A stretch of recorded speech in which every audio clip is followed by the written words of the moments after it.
Vote लदीहा नारियल पेड़ के छपमा गणेश्वरी दीदिया खड़े नारियल पेड़ के छपमा जिताना है भैया सरपंच बनाना है जिताना है भैया सरपंच बनाना है।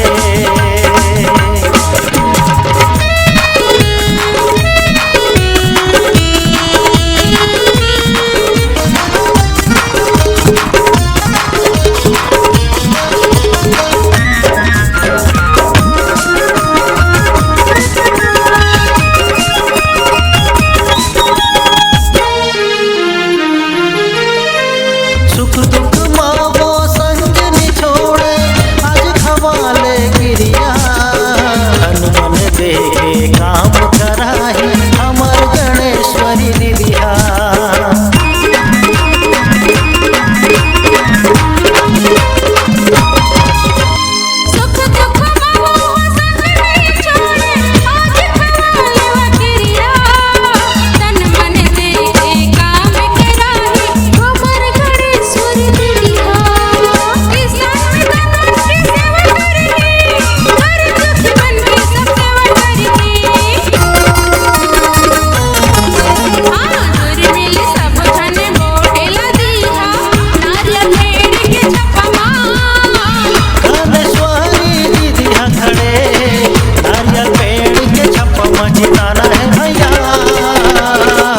सरपंच बनाना है जिताना है भैया सरपंच बनाना है।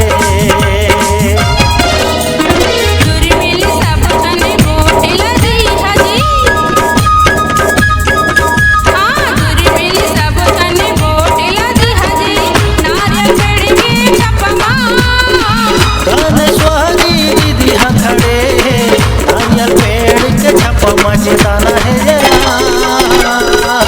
सरपंच बनाना है जिताना है जेना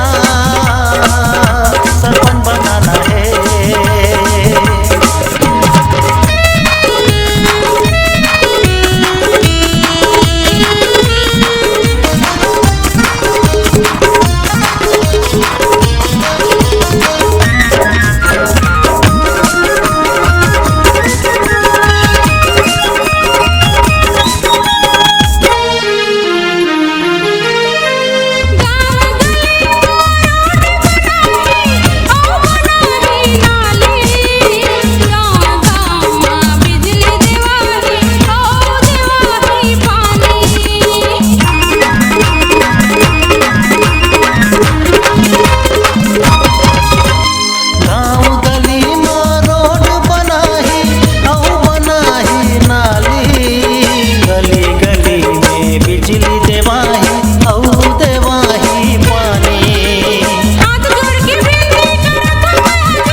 सब छन वोट लदीहा नारियल पेड़ के छपमा गाँव गली के विकास कराही गणेश्वरी दीदिया जिताना है सरपंच बनाना है, जिताना है ये ना, सरपंच बनाना है।